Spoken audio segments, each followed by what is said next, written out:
Hello, my name is Tijs Van Maasakkers, and I'm an assistant professor of city and regional planning here at the Milton School. Tonight, I'll be hosting the Baumer conversation together with my friend and colleague, Kristi Cheramie, from Milton's Landscape Architecture section. Hi, Kristi.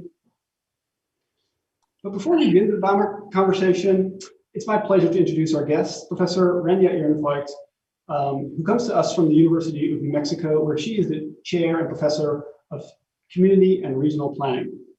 Before moving to the land of enchantment, Renia was on the faculty at the University of New Orleans for more than a decade, where she also served as department chair. Renia has published numerous scholarly articles in outlets ranging from the Journal of Architectural and Planning Research to the Journal of Historical Geography and the Journal of Urban Design and Cityscape. Her work generally centers on two issues, namely those related to public space and urban revitalization, and more recently, climate adaptation as well. And I'm excited to say that I think she'll cover all of those topics in her remarks this evening. Renia received her PhD in urban planning from UCLA, her master's in urban planning from the University of Washington, Seattle, and her undergraduate degree in environmental studies and sociology with honors from UC Santa Barbara. Now, Kristi and I got to know Renia during her time in New Orleans, where she served on the jury of a competition regarding the future of vacant land in that city. This means I encountered her scholarship on urban decline and revitalization first. Renia, in fact, co-authored a book on the topic of revitalization and numerous articles specific to New Orleans. For example, about why college-educated folks moved to that city and why they stayed. And to me, this is the first theme of Renia's impressive work that I would like to draw some attention to before we listen to her remarks tonight. And this is her commitment to studying the places in which she lives without relinquishing the ability to compare and contrast those places with other ones. In place-based scholarship, there's always the risk of focusing so completely on the complexity and uniqueness of a single location, but in doing so, losing the ability to speak to other places. Renia's career actually shows a remarkable ability to do deep, sustained, and rigorous place-based research, while simultaneously including comparative analyses and evidence in a way that allows her to speak to cities beyond the areas in which she has studied. And whether the genesis of her work is on sidewalks in Los Angeles or post-Katrina planning in New Orleans, the ultimate findings and implications of Renia's research tend to extend across the country and across the world. And it is this combination of deep knowledge of place and broad significance that I hope and I'm confident will be present in our conversation this evening as well. A second theme in Renia's work that I would like to point out is her focus on practice. And Renia's approach to writing about the practical implications of her findings tends to look for ways to pursue more just outcomes in the context of existing planning careers, processes, and organizations. She looks for ways that planners can make cities more just without suggesting that the only way to do so is to start from scratch. Instead, Renia has called for example, a reduction in regulations that restrict street vending, suggesting something as specific as redesigning trash receptacles to better accommodate potential waste associated with more street vending. And while this commitment to nuanced and detailed thinking about practical implications of research is not unique in planning, I do think Renia does this in a particularly compelling fashion. Which brings me to the final part of Renia's resume that I have not yet covered, but I would like to share briefly. So before Renia pursued her PhD, she worked as a land use planner for a private firm in Seattle. And unless I am mistaken, she served as and supported so-called hearing examiners there. Now, these examiners are somewhat specific to Washington State, but they take the place of boards of zoning appeals. So basically, if you're a homeowner that wants a variance to build a new addition to your house and it doesn't comply with setback regulations, where in Ohio, you would go in front of the Board of Zoning Appeals, in Washington State, for some period of time, you would appear in front of Renia as a hearing examiner.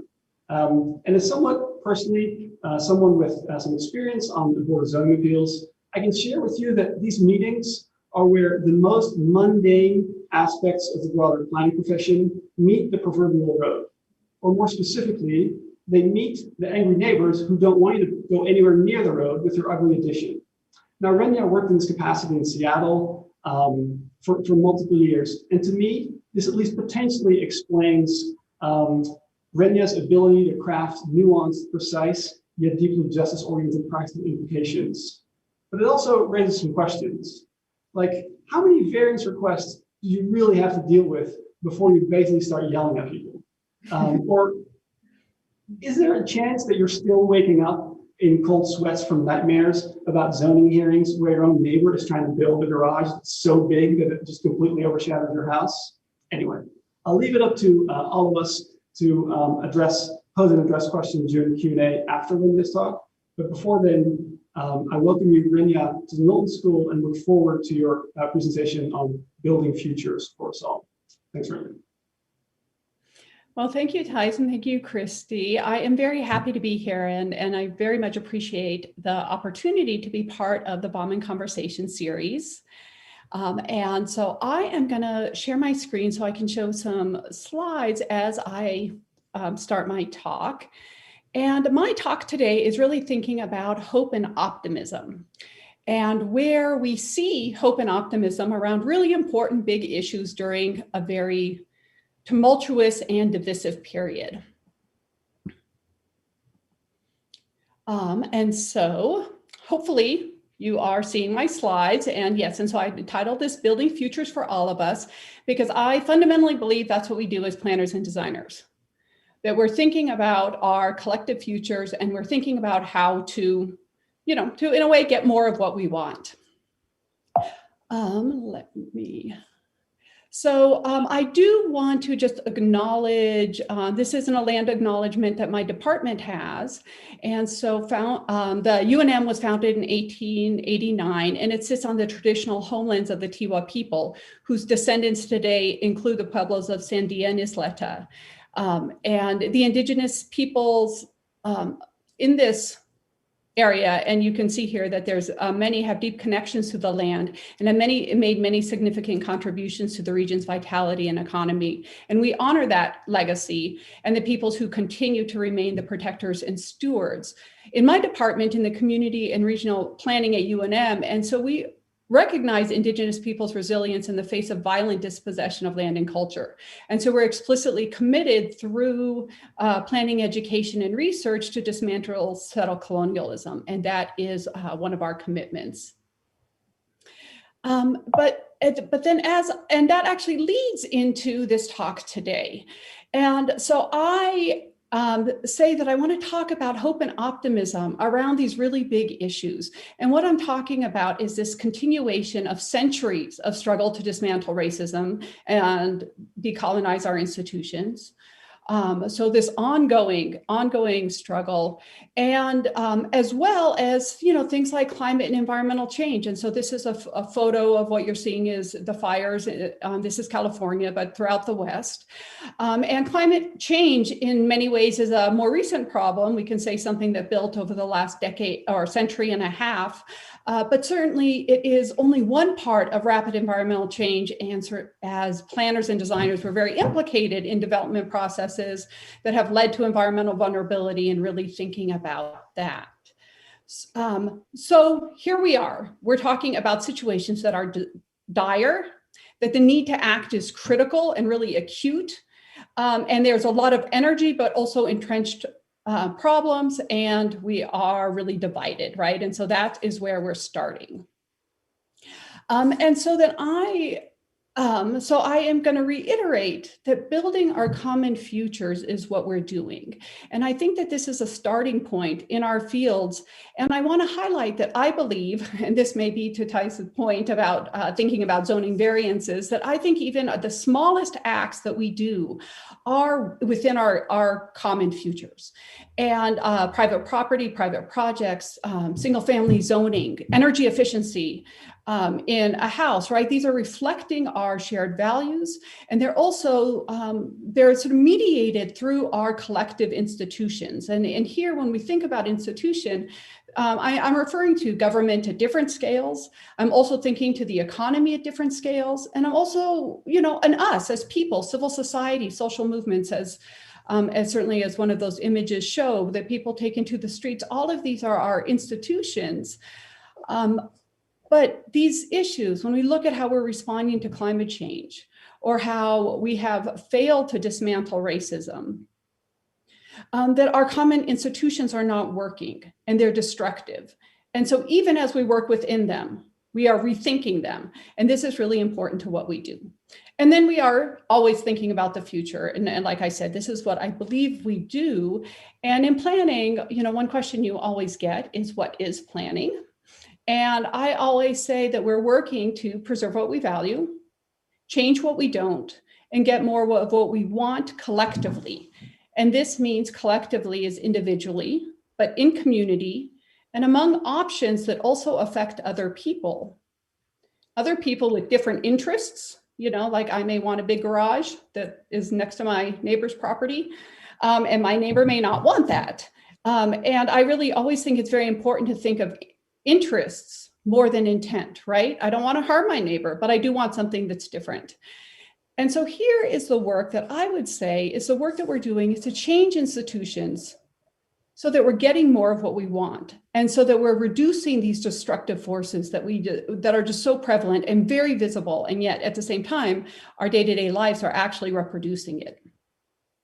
So then I say, well, where does hope come from? And the answer to that is the hope comes from the actions themselves. The actions that people take are the basis. And even when they seem very minor, so we think something may be an angry response, we may see it as just an act of survival. But I would actually say that this is how that we as people enact possibilities. And I want to talk about two areas that I've done work in recently. And so one is going to be public space, and then the other is going to be the intersection of shrinking cities and climate adaptation. But I want to, and I will, you'll see where I'm getting at about really thinking about where do we find pathways to actions. So in divisive times, how do we decide what is effective, and how do we think about this hope and the really, actions on the ground, and then translating into this transformational change that we may need. And the first kind of point I want to make, or the area I want to talk about, is the current movement that is really focused on removing, symbols of white supremacy from our public spaces, and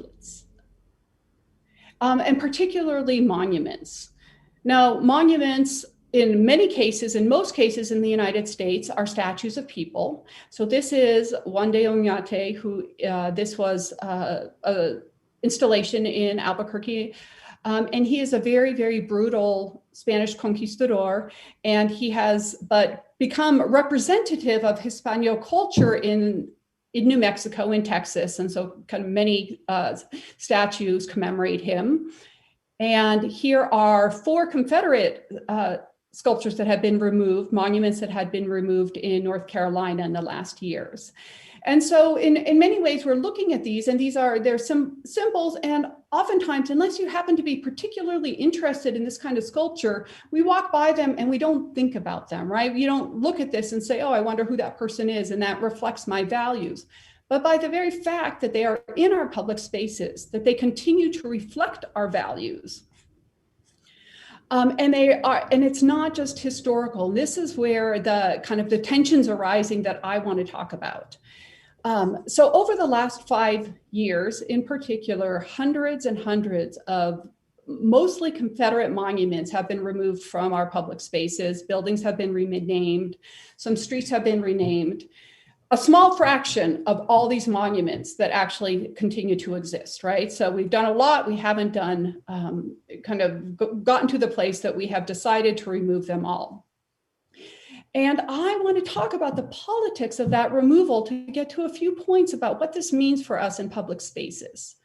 So what does removal look like? This is New Orleans, Louisiana. In 2015, the city council voted to remove 4 Confederate statues or monuments, statues from its public spaces. This is Jefferson Davis, president of the Confederacy.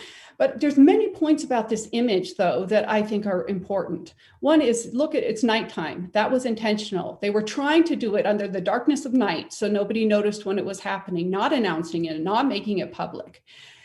This was in part because the first contractors pulled out and decided not to continue after receiving death threats. So there's a lot at stake here. This is very important to many people. And then you see the security. So all of that is part of what monument removal looks like. But this is another type of monument removal. And this is Charles Lynn in Birmingham, Alabama, who was a city founder, and that was the monument, also part of the Confederate Navy.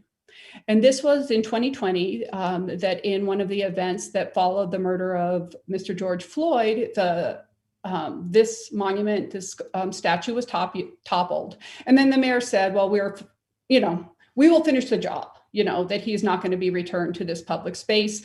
We sort of agree with this position.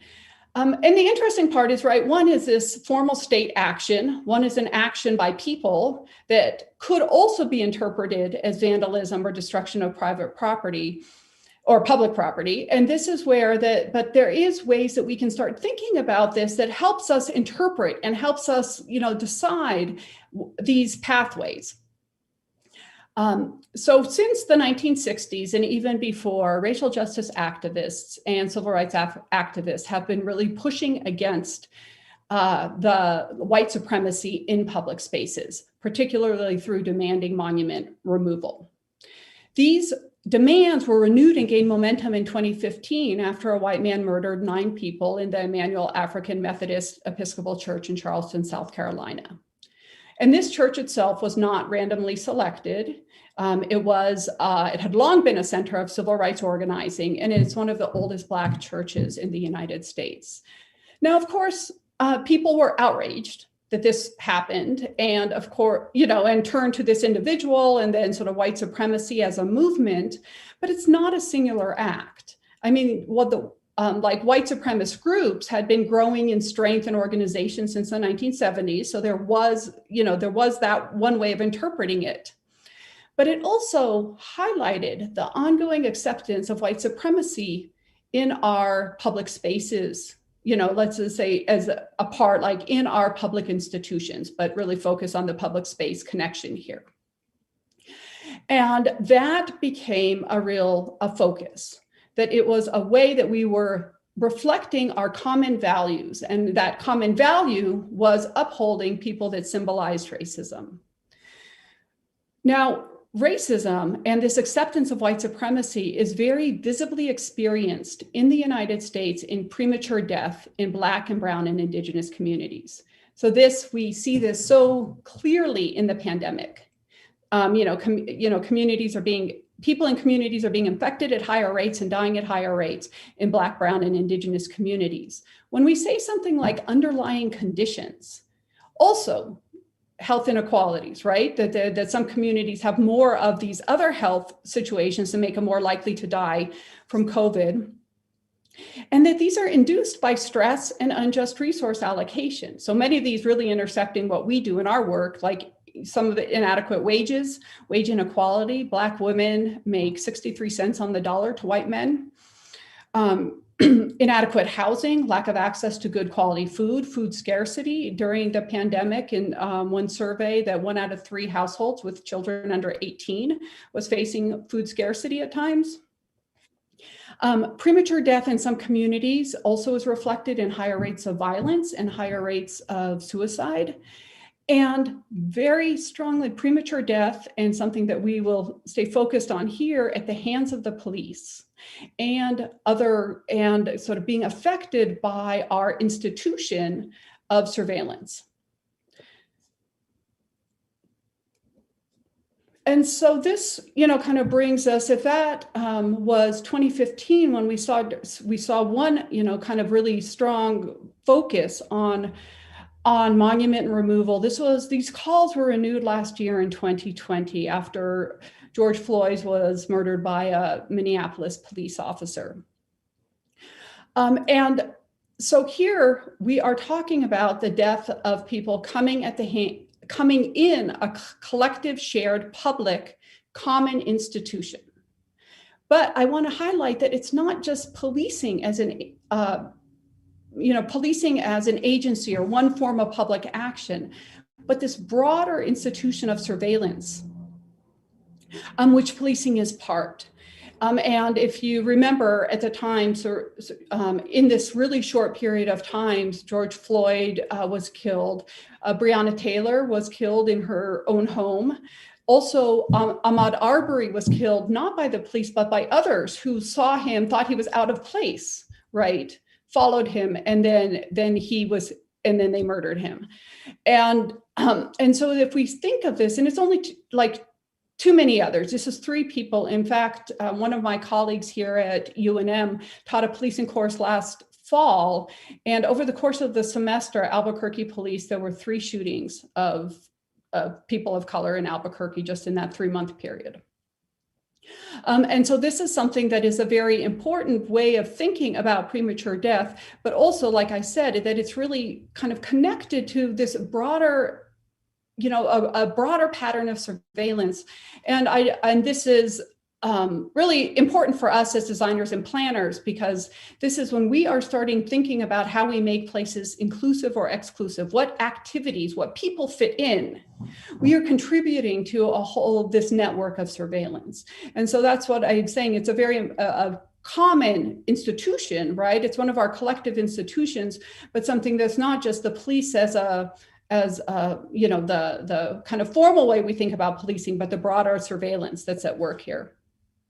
But I also want to highlight this mural in this moment as showing that the ongoing importance of public spaces, again, something that we are so centrally involved in, because this also became a moment to really recognize and to collectively mourn, to recognize and pay tribute to George Floyd. The uprisings in public spaces, right? Something happened in Minneapolis. It became a national movement. There was acts in solidarity in cities and countries around the world. And there were also kind of acts against white supremacy in other countries, right? And so this really kind of upswelling of racial reckoning saying, no, enough, we really have to address this. And so all of those really central to the importance of public spaces. But then I want to kind of now speak to that question on that we do have a lot of different interests within this. So this is Robert E. Lee in Richmond. And this was also a city that had, lots of kind of social movement activities, protest events. And you're seeing some of the communication after one of them here. And what happened here was the governor decided that this monument was going to come down and said that, that it was going to be removed. And community members, residents filed lawsuits to stop that from happening. So this is that we have different interests. The community members, I feel confident we're not saying, I really want to uphold white supremacy. And so that's why I think it's really important to think about how we're situated in interest and not think of it intent. I think we get lost if we think about it in terms of intents. But if we see a lot of communication here, no more white supremacy, America, KKK, blood on your hands, Black Lives Matter. And then the question is this also, do we look at this and do we say this is communication, or do we look at it and say it's destruction of public property? Because, thinking of the 2 images I showed of 2 versions of monument removal, one is the city taking formal action and removing it, and another is a toppled statue. That do we say one is more like important, or one is our collective values and one isn't? And I am going to say that there is a way for us to think about this. And I would want to outline 3 principles that are central to kind of making our decisions on how to navigate this. And one other piece of this is I do think that even if ideas come from communities, we have to recognize that not all positions have the same, let's say, are ethically justifiable. So we are being sort of critical of this. And this is something planners have a real hard time struggling with, because we say community and we imbue it with all these positive positive things and feel like we need to listen to people about their own lives. And we do. But here are a few principles that I would say that help us see a path through this. So one is that actions have to be, as professionals and as people, have to be life affirming.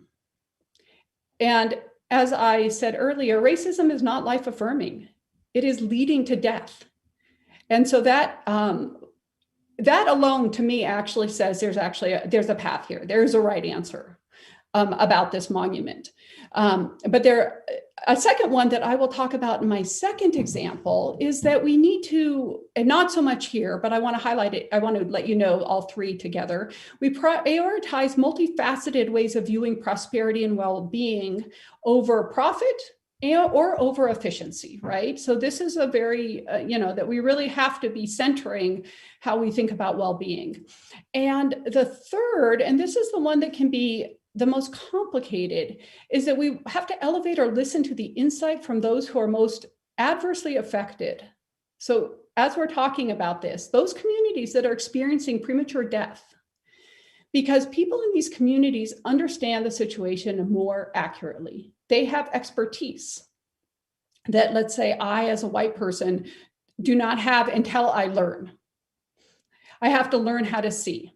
And so they are seeing things. They see these destructive forces in the way that many of us don't. And the reason for this is that forms of privilege are a form of ignorance. It's a systematic pattern of ignorance, which means that I actually share this ignorance with other people who are like me. And this matters. And so this would say, like, why, or should we be prioritizing this communication that we're seeing around the no more white supremacy, and let's remove General Lee, from community members who are saying, no, this is part of our legacy heritage, this is our park, we have this relationship to it. We can say that those ideas actually are not the same, because there's some people, some voices in here who understand how racism works differently. And so part of this is that one dimension of power is to obscure. And so if you can hide your interests, if you can naturalize your interest to be normal and invisible, you can also obscure your disproportionate benefit, or, like, in a way, benefit at the expense of others, the harm that it also causes others. And so this is another way of thinking about what privilege means, right? Is that it becomes normal, the systems that we have, and it becomes invisible. And that also means that we, as people holding privilege, are become ignorant of it until we learn to see it. And so that this means that the reason that we are listening to people who are most affected is because they understand the situation better, because they have multiple ways of knowing. They see the dominant system, but they also see how it's affecting their communities. And so then this is something we can all learn. We can listen and learn. So I'm certainly not saying that because you have privilege, it means you don't learn, but it means that we learn differently, right? We listen to others, we start to see. And so that actually says that there is a pathway here, and the pathway is, to me, somewhat clear, and that is that this monument should come down. And it is because that's the voices that we would be listening to. And these are the steps to take action, to really say, how do we take a step here in our public spaces to dismantle this really, persistent structure of racism that we know is, that continues to lead to premature death and, and stress and harm to many people. But just two other things very quickly before I shift gears.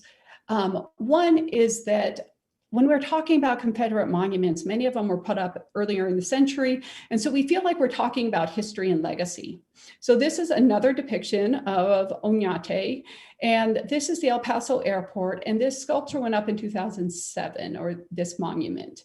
And it went up in the, centrally with much organizing by, led by Indigenous people, with other people acting in solidarity, about really highlighting that, this kind of honoring of brutal Spanish conquistadors really is, is fundamentally wrong and upholds colonization.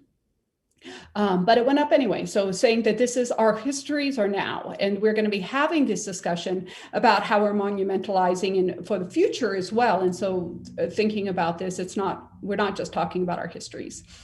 And that leads to the last point I want to make, which isn't about this question of intent. So what you are seeing here are 4 panels of a mural that is at UNM, so at my institution in the library. And this is representing what we now call the tricultural myth in New Mexico. So New Mexico likes to say we've always been a diverse place. We have indigenous peoples, that's the panel. The upper panel, you see people, talented craftspeople. We have different Hispanic communities, and so that would be the other upper panel with people being talented builders. And then you have the white people, and those are the scientists. And then you see this last panel that all these women somehow disappeared, and we have this very masculinist view, people in Western clothes, the white man at the center, right? So this mural was commissioned by a university president in the early half of the century in response, in opposition to a white supremacist movement that was trying to fight against desegregating UNM. So it was intending to be an anti-racist mural. And the artist was also intending it to be an anti-racist mural. But that's not the outcome it's having now. That's not the effect. And so it is still in the library. The university just decided this last year that they're covering it. But students have organized against this, to have this removed for decades now. And multiple generations of students. And as one student explained it to me, that students are really busy. They go find a quiet place to work. They're just working. And one day you're just like looking up and just not, just looking around, and you start looking at what it means. And it's like getting, punched in the gut, that you're looking at this saying like, wow, I really don't fit, because all the scientists are these white people. And even if the intent is to celebrate all these different ways of being, it pigeonholes people into being in one way. And so the university deciding to cover the murals is the right decision. I mean, it's a decision to say that this is no longer going to be visible, because it is not who we are now. And so that is our values, that our values are saying that this is not going to be visible. Now I am going to change to this other area that I've been working. And I think that the ways of seeing are similar here. And that's what I want to emphasize. But think about what it means for us in this very different context. So in this area, I want to talk about how we're building alternatives for people in these rapidly changing spaces. And as I mentioned, this is the intersection of climate and environmental change and shrinking cities. And this is how I sort of entered into working on this project. And we are talking about Southern Louisiana. So just a few slides for those of you who have not been there. Very low-lying area, very swampy, lots of water. You can see the ships. The roads, houses are just right next to the water, and, a foot difference maybe, not much. And this is right on the Gulf of Mexico, so water comes through as it rises during storms. This was during one of the many hurricanes of last year, and in the area outside even before the hurricane kind of made landfall, flooding in some of the areas outside the levees. And then this is one of, kind of a fairly typical about people living. And this is where, to highlight a few points, is one is you can see that actually, if you see at the beginning, and I have another slide of this property is actually a little mounded, right? So the first level of raising is raising the whole property. And then later the house was elevated, and you can see this really, if you see through it, this very kind of hefty staircase in the back, and that these people also decided they were going to elevate their car and built this elevated driveway. And the water is very close. You can see this boat, but if you see that line of trees, the water is actually directly on the other side. So this is very typical bayou living in many ways right now. And so let me kind of just highlight kind of the situation we're facing, and then I'll let you know what we heard from people we spoke with. And so what you're seeing, so you see, Louisiana in the map, and then you see a state, Louisiana, and then this area is Terrebonne Parish. And so if you think of that scrubby coastline right at the bottom of the Louisiana map, that's where we are. And there are two important things on this bigger map that I want to point out. And one is those circles with the percentages are change in population between 2000 and 2010. So the community of Dulac lost 29% of its residents, Chauvin 11%, Montague 15%. And you can see that the numbers for the upper ones are increasing. People are moving north.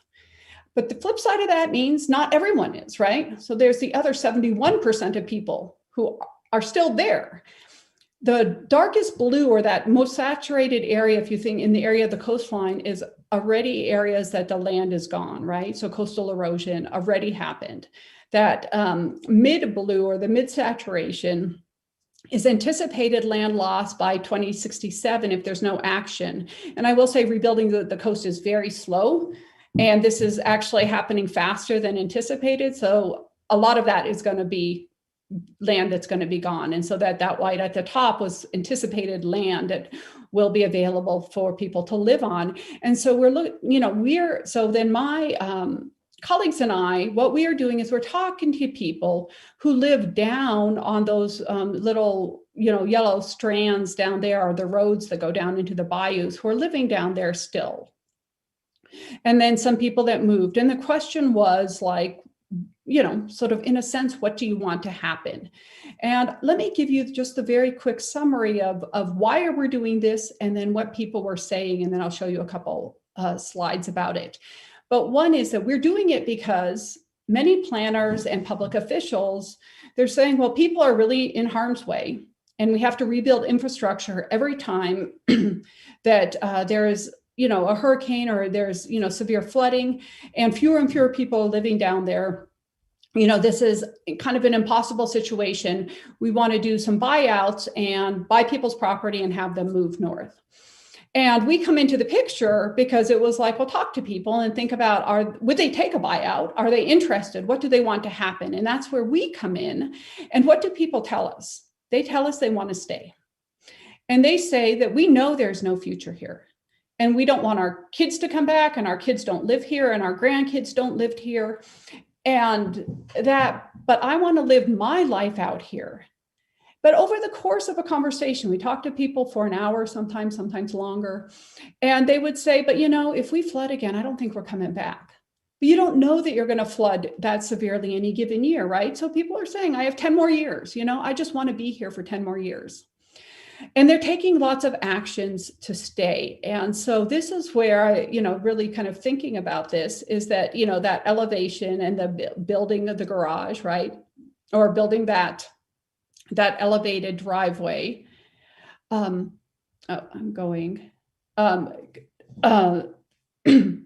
here we see another house that also, one, you see the mounding and then the elevation.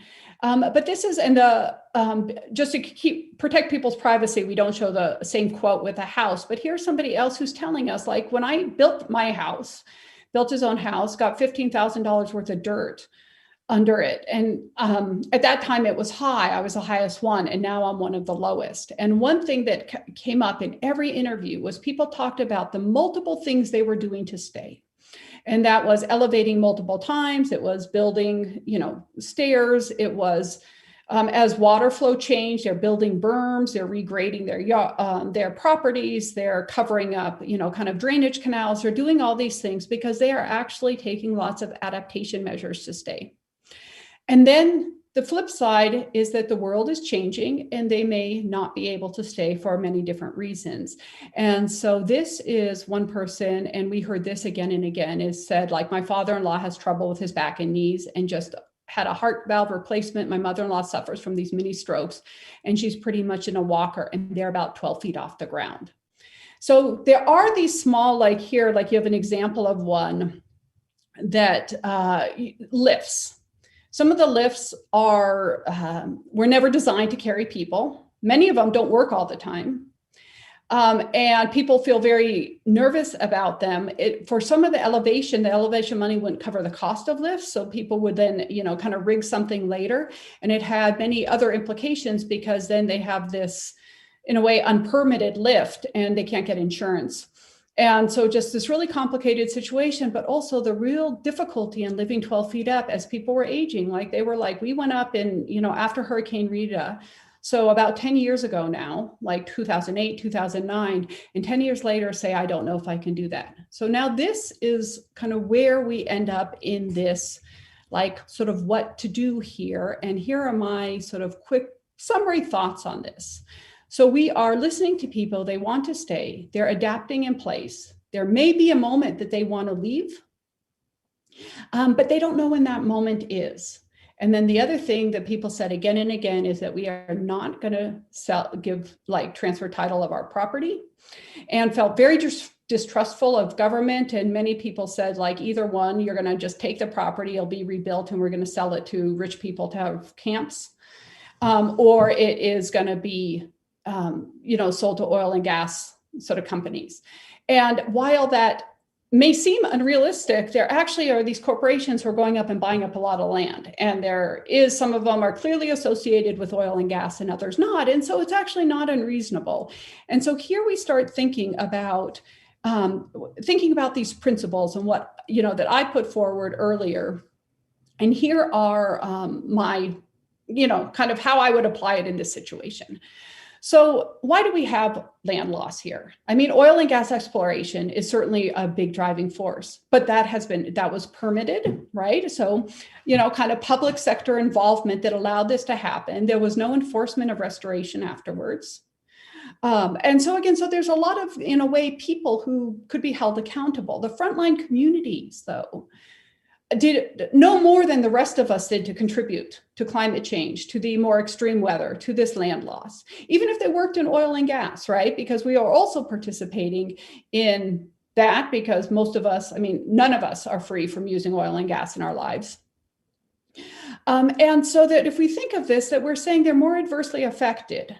They also understand their lives better. So they're making decisions about changing and about when they're going to change. And there's many things that influence that. One is that people continue. So they worked in oil and gas. They also worked in fishing and shrimping. And many people still live off the water. They still get shrimp and fish and so on. They have low incomes. So the idea of moving away from it means that you're not going to have a way to feed your family. And so it's not so clear that just like a buyout is going to actually solve this. People also aren't ready to leave, even if they're thinking about leaving. And so if we start thinking about that question of multifaceted prosperity and well-being, it may seem like you could say yes to it easily, but it's not, because from the perspective of the local governments, they still need revenue sources here. So actually transferring it or having this property so that you could sell it to somebody that they may have value in it, let's say oil and gas, actually makes sense, that it's not something that seems unreasonable. And so they're really thinking about what this means and what it means to people to hold on to that. And so then here, if we kind of take all this together, what does it tell us?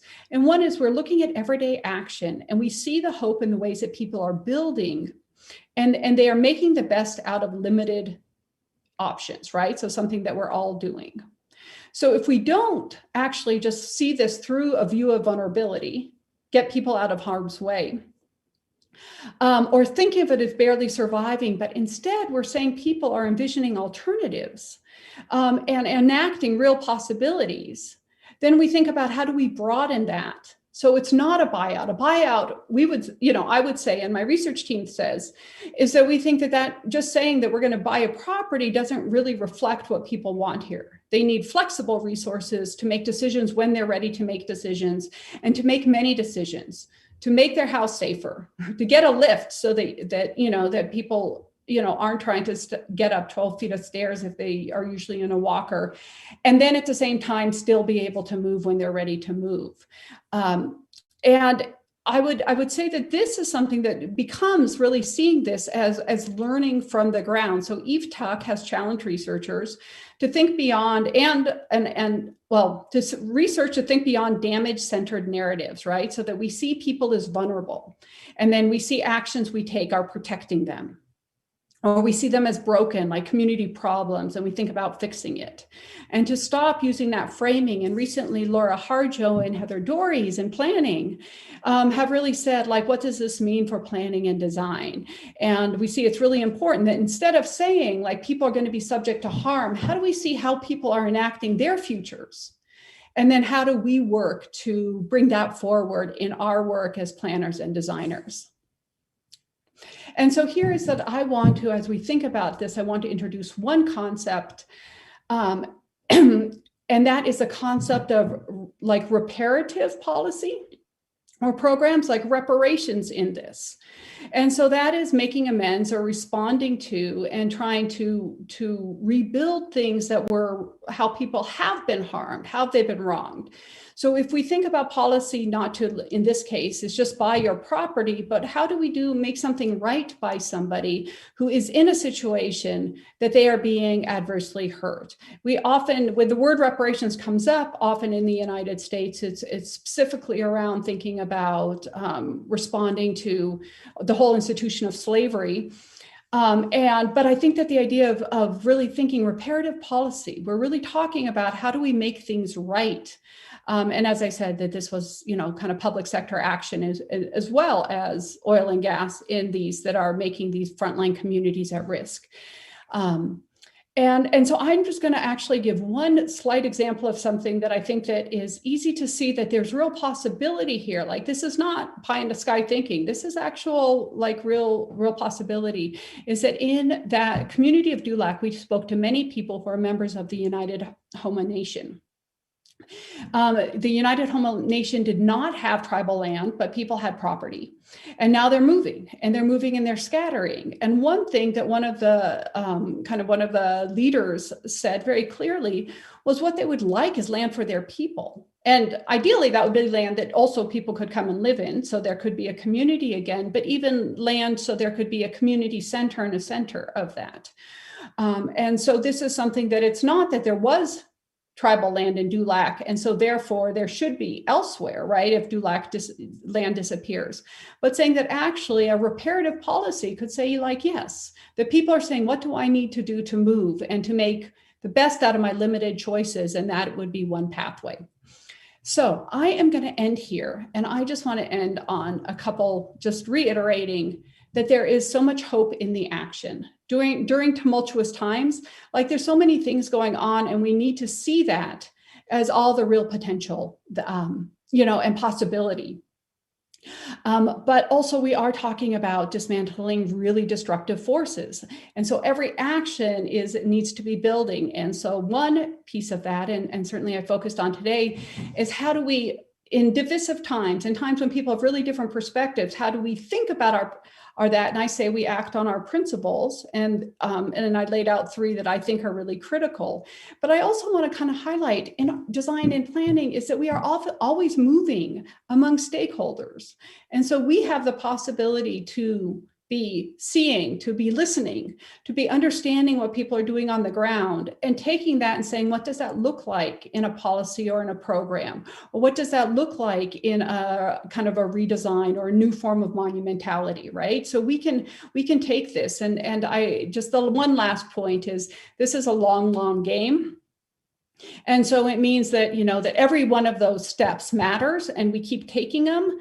But it also means that even at work, we don't always get what we want. And we're like, I have the pathway forward. Like, we have a clear sense of what we think needs to happen in Lower Terrebonne. It doesn't mean it'll happen, but it means you continue to have that conversation, because it's still also, anything, budging that needle matters over time, because it really is about really long-term and entrenched institutions that we're changing. But it's really important work. So anyway, I'm going to end there, and I will stop sharing my screen. Thanks very much, Renia. That was great. It was really evocative. I want to call attention to the ability for all of our viewers to enter questions into the chat via the YouTube stream. So my colleague Kristi Cheramie will monitor the chat and relay any questions or synthesized questions and remarks that come through there. So please start entering your questions and comments while maybe Kristi and I engage Renia right away. So Renia, the one question that came to mind to me, in part based on prior work, but I think was even made more strongly relevant because of your presentation, is that to me it seems like part of your work is about, starts from an effort to maybe legitimize actions that might be seen as transgressive, right? So the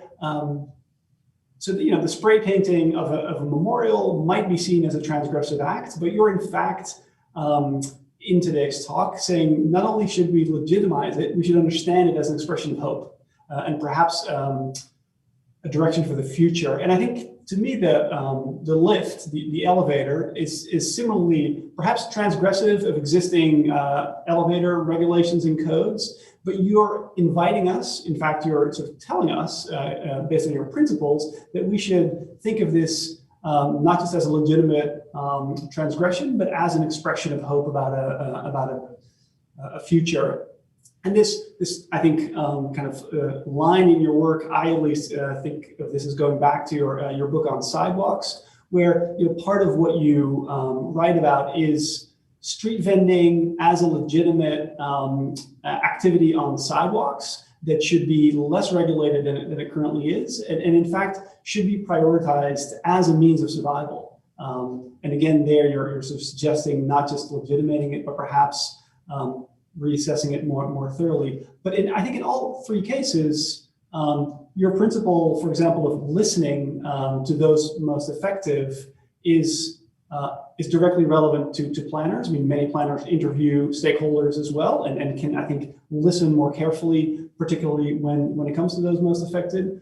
But of course, listening alone doesn't suffice to actually change some of the power structures that ranging from white supremacy to elevator regulations that are in place and are stabilized and held in place in a whole variety of ways, right? For economic reasons and other kind of structural conditions, if you will. So I was wondering if you could talk about how you think about what planners can do to move that legitimizing way of listening into actions that engage these power structures. And any of those three examples, which I think all follow that sort of same logic to some extent, I'd love to hear more about.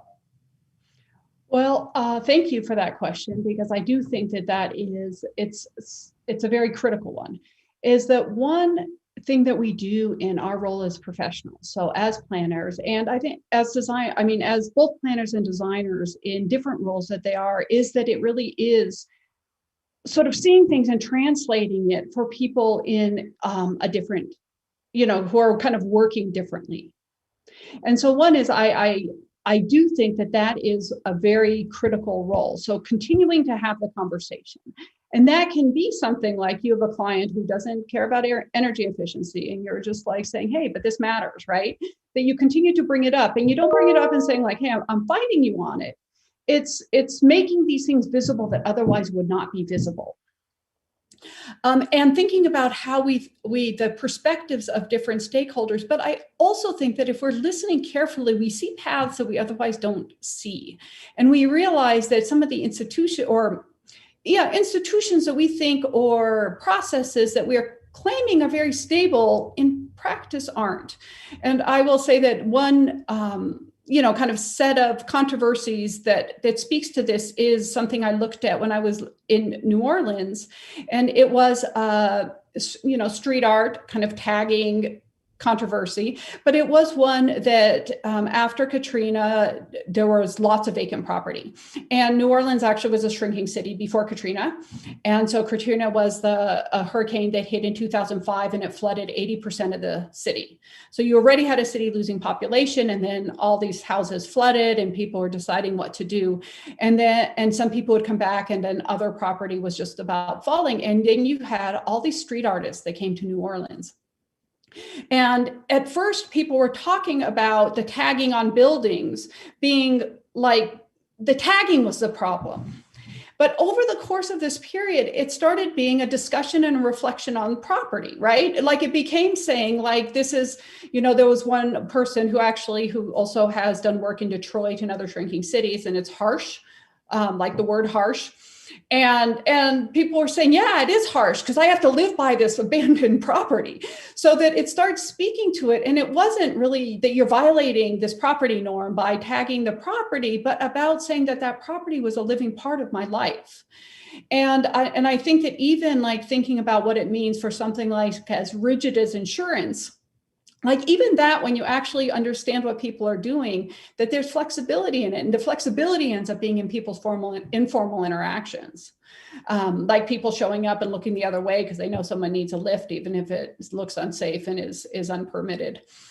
And there is that, and I think that kind of knowledge, right? That's the careful looking and bringing forward, because that tells us that somebody is doing something, and that there's a rupture in that, maybe, right? Like property is not as settled as we think it is. So that could be one way of saying it. Or it could say like, hey, the way this is working isn't working because people need elevators and they can't get them and they don't have them.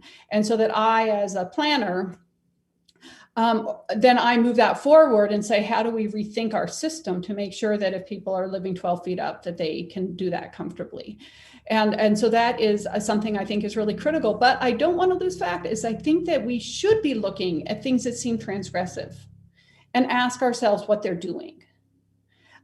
Because often they're doing something that's really important for some group of people, and you may not agree with it, but that's really different than not learning from it.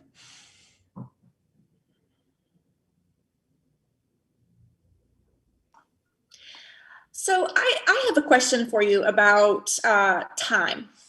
I think one of the things that when you spoke about the murals on campus, I really appreciated the way that you talked about intentions at one time don't hold up to intentions at all times. And I wanted to go back to that discussion a little bit more, because I think there's more to tease out there, and ask you if you could speak a bit further about the role that planners and designers have to play in framing the way that we talk about intentions as having durational capacity, and that do we do enough work on helping communities to understand that this is the first of many decisions, and that the intentions of this moment will change the intentions of the next moment? Or do you think that we could stand to work harder on how we talk about time when we talk about the complexity of altering our own histories and our future trajectories? Well, I think that it's such an interesting question, because one of the challenges, of course, is how we're all situated in relationship to any topic, right? So when we're talking about Confederate history, when you're in the South, that people feel very implicated in this because it's their family's history.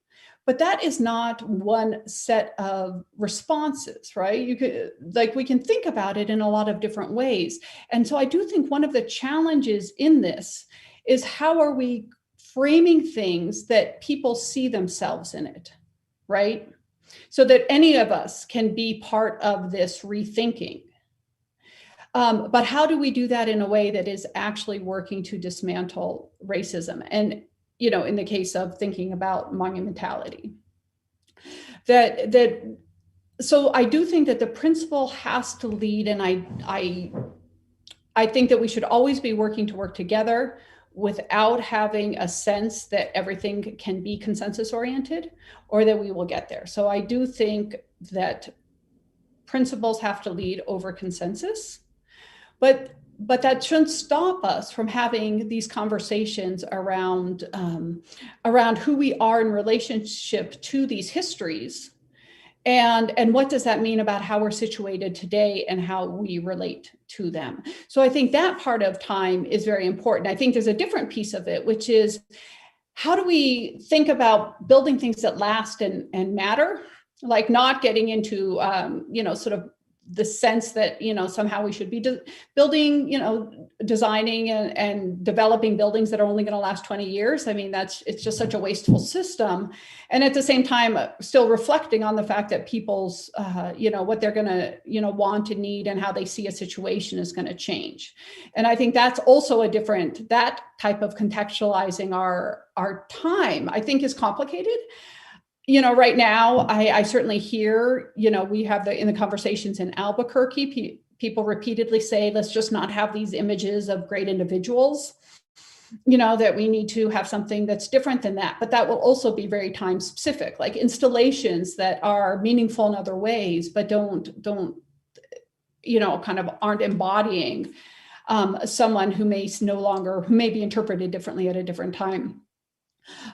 So I think that there's an important kind of piece of that may speak to like thinking about flexibility, and that flux differently now because our spaces are so diverse, because people are coming and going, because all these things are reflective of the world in a world that's rapidly changing.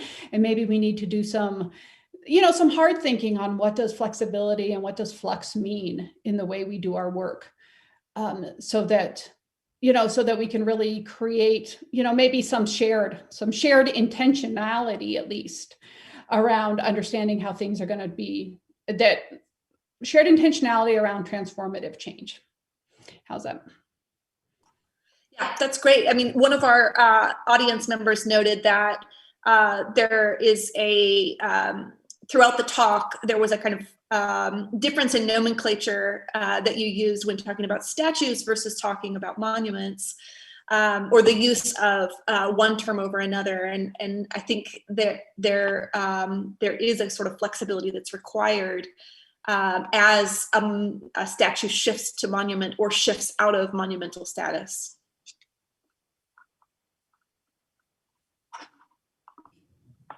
Yeah, maybe I'll follow up with that with a question that I think relates, which is you in that part of the talk that you used public space, or the presence of white supremacy in public space, and then you mentioned its presence in institutions as well. And you actually, I think, corrected yourself at some point, or sort of, there was a bit of slippage in well, maybe not slippage. Anyway, you were, I think, careful, or trying to be very careful about how you. Let me stop that and just ask you the question: what do you think the relationship is between public space and our institutions? Right? What do you think? How would you describe that relationship, particularly around monuments? I guess that's the question I'm studying. Well, I love that question because, in so many ways, when we are focused on something, we think it's everything. And so I think public spaces, they reflect our shared values. So I said that. Our commonalities, their intersections on so many parts of how we live our lives in common. And that's why I love them. And that's sort of where I come into this. And so that I think of public space as an institution that is beyond the actual spaces, because there are moments that we interact. And then there's all these kind of transition, right? Like, so I walk out of my house and then I have this liminal zone that I'm like looking at the street, but I feel like I'm on my property, but that property is also in a sense open and it's in relationship to other properties. So I try to be just clear, just to make it not, not get too caught up in it, but I actually think that public space is such a fundamental institution of our shared and our diverse lives. And one thing that's really fascinating about it is most of what happens in public spaces, actually, we get along really well. And there is just a tremendous amount of responsiveness to other people. There's a tremendous amount of accepting differences in people, about self-organization, in crowded sidewalks, all of these things that we actually these are ways that we live complex lives with other people, and do it quite well. And then there are these moments that we really see a demand for change, or we see a real different perspective, or it becomes a moment that we are reflecting bigger societal anxieties and we're really focused on this moment. And so, for example, I think this is what was happening, continues to happen around day labor sites. Is it really that troubling that people are waiting for work outside of a Home Depot? Well, no, but if that reflects your whole community changing and a whole response to immigration and a whole, kind of caught up with what we know is something that's, actually discussions very much imbued with kind of white supremacy as well, then that moment, that person, becomes a threat in a different way. And so that becomes the moment we start actually talking about this whole other transformation. So it's a long way of saying that I really do think public spaces are really important because they are places we spend time, but they are so much more than that on how we are really connected to other people. And so there's, so it matters a lot, these, kind of seemingly inconsequential decisions about. And it's funny about the monument, reflecting on the language of monument and statue and sculpture, because I somewhat use them interchangeably at times, because at moments I think they're interchangeable, and then other moments they don't. I mean, the monument means something different, but when we start defending them, actually, you'll see that some people defend a legacy. But as many people say, well, it's not the legacy, but this, this artist had designed this sculpture that is part of this installation, and there is a whole that. And so it actually starts being a discussion about the sculpture, not about what it represents. And so I think there is, there's a slipperiness that's about a slipperiness around how, also how power is operating in these discussions on how we're both kind of intentionally or unintentionally working to obscure and working to make visible different dimensions of that conversation.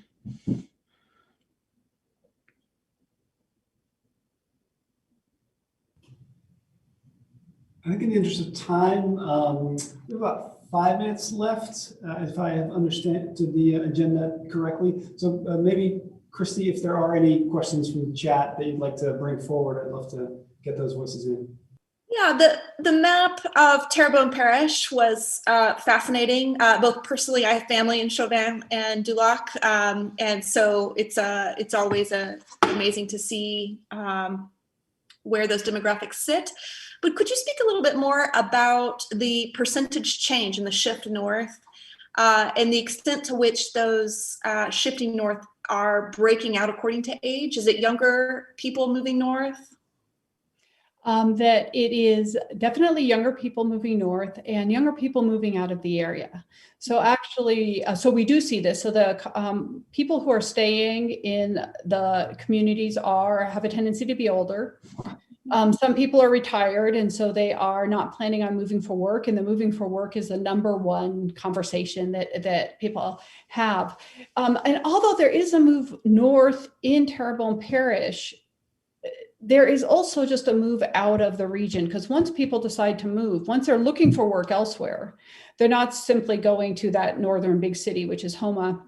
Mm-hmm. Even if they want to stay in Louisiana, they might be going to Baton Rouge, they might be going, or they start doing what so many people do in their lives, is they start looking for the best opportunities. And so that is one of the challenges, is that people are staying, the area is getting more vulnerable, and people are living without as many family members nearby, and with, without as many young family members nearby. And people speak to this. They definitely speak to the fact that that it's just harder to get by because they don't have those hands. They don't have the younger hands, as well as just envisioning a life that family had been able to come. And now their family lives too far away to come regularly. Mm-hmm. Mm-hmm. One of the things that we were talking about before the show began was the interdisciplinary nature of working on questions, topics like this. And adaptation is often, those that work on this are comprised of scientist-driven teams, where we as those in the social sciences plug in different ways. Could you talk a little bit about the relationship between technical expertise and scientific knowledge when talking with communities and being embedded in a place? Well, one thing is that speaking, since I am talking to a lot of people who are climate scientists, one thing that people often think is that a challenge is that most people in the country and in the world don't understand climate change. And talking to people in Louisiana, everyone understands environmental change. People live it every day. And so, but they may understand it differently, and definitely how we frame it. I think that framing question is so important in our professions. because they don't buy into the climate change narrative, not meaning that they don't think it's human created or they don't think it's associated with oil and gas, but just the way that it has these political implications, the kind of the transition, the rapidity, who's at fault. Those questions don't resonate as much. And so I think that that part of what we do is having to translate knowledge in different ways. And one critical way is bringing in technical knowledge that can kind of further the conversation communities are having. And bringing in, you know, maybe technical knowledge that changes the community, changes what's possible. And so I certainly don't think that what people say, hey, this is the only thing I want, that's the end of the conversation. And so I think it's really good to bring in, like, you know, the kinds of information that can give people, you know, kind of give people what information that will help them make decisions or kind of think through what those options are. But then it's also listening to people so that we say, how do we expand those options when we know what it is that people are looking for? You know, so how do we bring that idea forward? So I think that that's something that it's such a critical role of our professions, is being in the center of that, the bringing the different kinds of knowledge from different perspectives and saying, well, what does this mean for a range of actions? Or how do we kind of change? How do we retool our institutions to really address some of these destructive forces and really create the futures that we're trying to build? Mm-hmm.